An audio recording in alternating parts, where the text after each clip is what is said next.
In today's video, we're going to be discussing risk mitigation and an advanced trading strategy that you probably don't know about.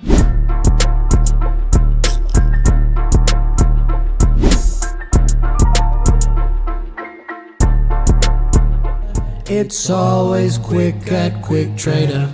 Welcome back to the channel, guys. My name is Keenan. I'm here with Liam and Zylan. And today we're going to be getting into our favorite risk mitigation strategies. So let's get straight into it. I wanted to ask you guys some of the basic risk mitigation strategies, stuff that you guys use on the daily.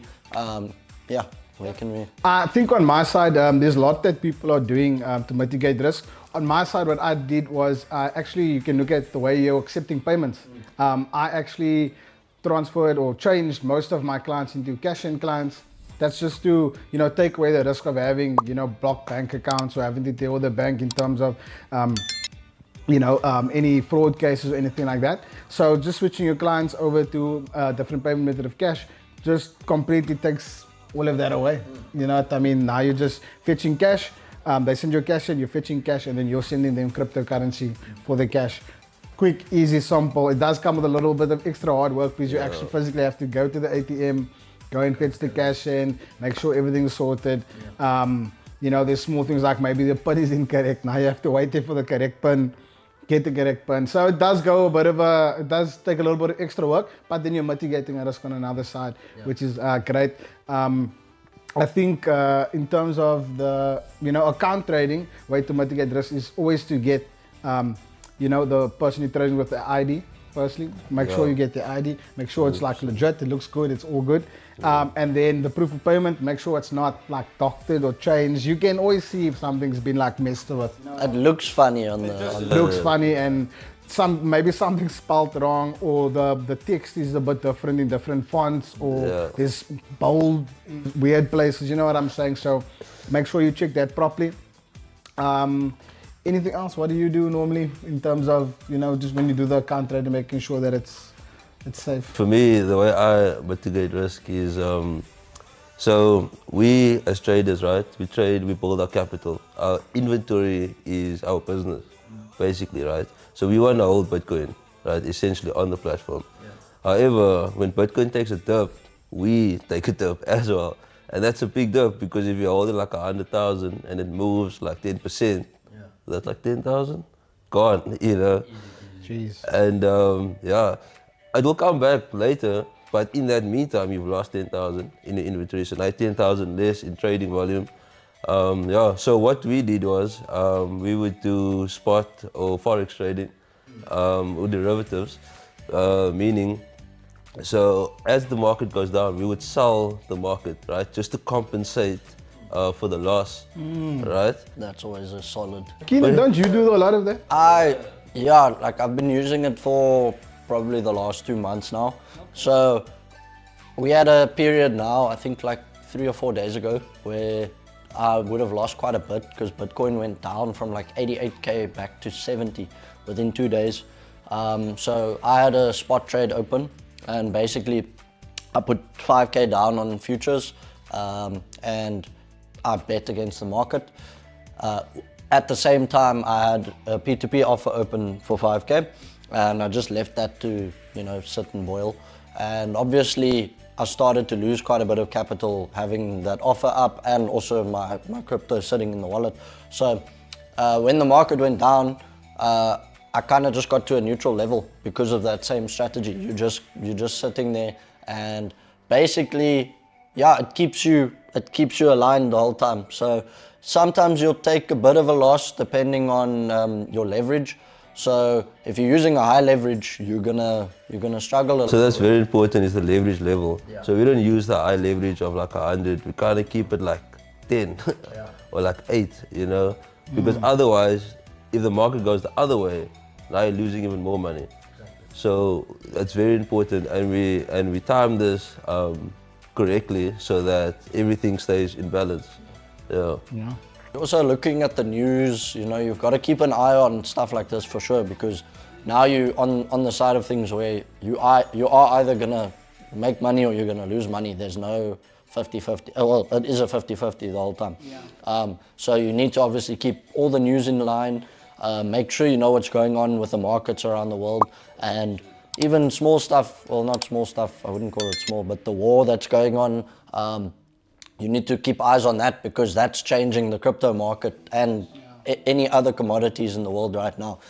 Prices are going up and down constantly.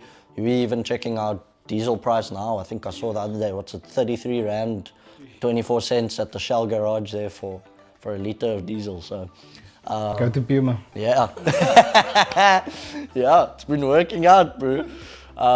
There's actually another way to do to achieve a similar result, but a different method that we also use, right? So instead of keeping it in Bitcoin, we use a more stable coin like USDT. So we would swap it and then keep it in there, right? And we could also trade. We could have offers in USDT with the same value, the same markup. So we're not losing time trading as well. You know? You can almost leave those up for longer in a sense, right? Exactly. Yeah. I think most importantly, keeping your capital up is one of the biggest problems you can face, you know, being someone that's maybe new into the industry, and you lose capital through multiple streams. So it's obviously, like we were speaking about now, the market going down, you're holding large sums of crypto.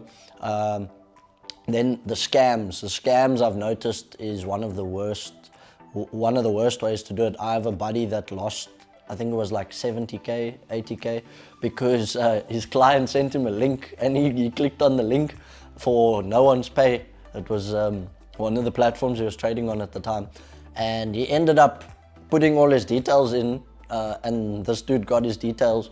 And while he was sitting there chowing breakfast, he just watched his trades open on his profile and the coin gets sent over immediately. So he was completely wiped out because of that. Don't click on links. Don't click on links. I mean, I know somebody very close to me in proximity that also fell for a scam like that.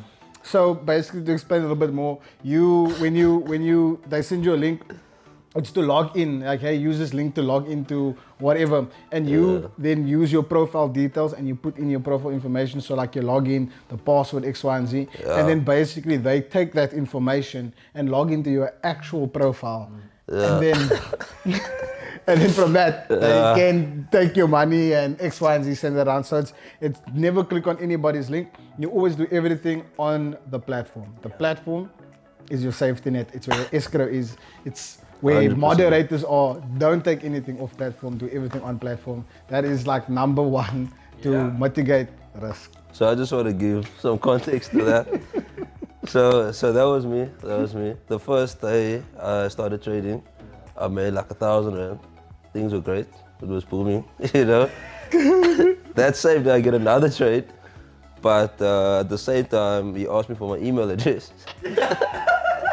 For no reason. Now I'm an experienced trader, but that time I didn't know. I gave my email address, then I get the email from the platform saying we need your password, we need all the information. So I don't know, so I gave up everything. Same thing happened. Account blocked. They just drained my whole account.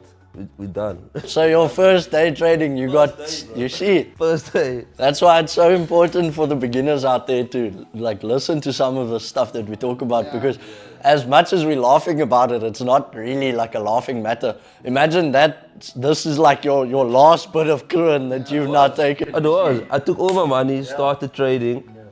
Day one, God. But luckily we had a support system and they got me back. And the whole month I got my money.